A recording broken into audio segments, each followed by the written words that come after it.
السلام علیکم ملګرو، عبدالرحیم حلیمي یم. ملګرو تاسو به تملیل کتلی وي چې تاسو څنګه په یو کلیک سره ملګرو په انګلیش کوم لیک چې وي هغه تاسو په پښتو بدل کړئ. نو تاسو که په انګلیش نه پوهېږئ نو تاسو په پښتو کې انګلیسي کوم هر یو څوک چې تاسو ته انګلیش لیک لیکي نو تاسو په پښتو یو کلیک سره اړولی شئ په پښتو. ملګرو دغه اپلیکیشن تاسو ته ښایم چې کوم اپلیکیشن دی تاسو په یو کلیک سره انګلیش لیک یا کوم تصویر کې تاسو ته لیک وي سکرین شاټ ته وي وباسئ او تاسو پښتو ته یې واړوئ. ملګرو دغه اپلیکیشن ورتلو نه مخکې که زموږ چینل هم سبسکرایب کړی نه وي نو زموږ چینل درسره سبسکرایب کړئ. بالکل فری دی. زنګ بټن په آل باندې کلیک کړئ. که فیسبوک صفحه کې ګورئ نو فیسبوک صفحه هم درسره فالو کړئ. ملګرو اپلیکیشن ته ورځو. ملګرو اپلیکیشن دی څنګه پلی کوئ نو تاسو ته دغسې انټرفیس راشو کوي. ملګرو د دې اپلیکیشن لینک به تاسو ته لاندې ډسکرپشن کې میلاو شي، یوټیوب کې او فیسبوک کې لاندې یا بره تاسو ته میلاو شي.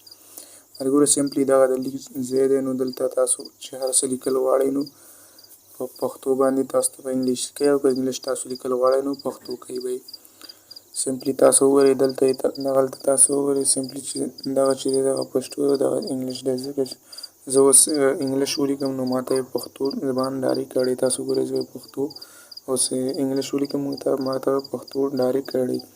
دلته به زه ولیکم های. تاسو وګورئ ما دلته های ولیکلو. تاسو وګورئ لاندې دلته راغی سلام. سلام ډایرکټ دلته راغی. تاسو وګورئ های معنا سلام ډایرکټ موږ ته دلته ځواب راکړ چې تاسو سلام. او که غواړئ چې پښتو ولیکئ او انګلیسي ته یې واړوئ نو سمپلی په دغه اپشن باندې به بیا کلیک واخلئ.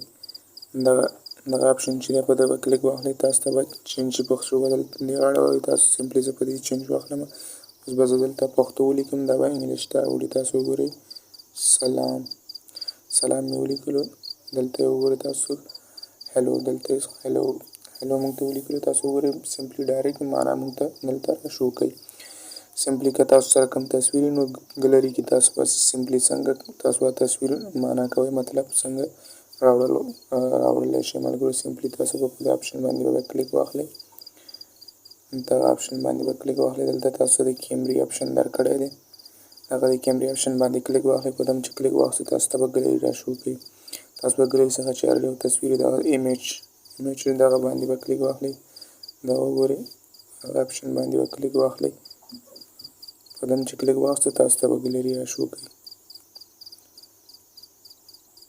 هغه د ګلري کې به تاسو سره چې هر یو هغه وي انګلیش تصویر وي هغه انګلیسي پرې لیکل شوي هغه تصویر تاسو انتخاب کړئ. به یو تصویر دغه د ما یو تصویر انتخاب کړئ. سمپلی چې تاسو کوم لیک پکې انګلیسي وي هغه تاسو معنا کول غواړئ په هغه باندې لاس داسې راکاږئ هغه باندې سپینه پټ راځي نو هغه تاسو ته پښتو معنا کوي.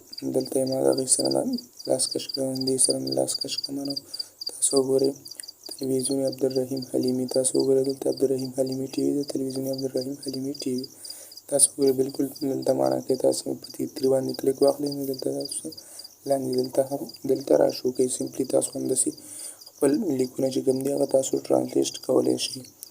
ملګرو د الله په امان تر بل ویډیو.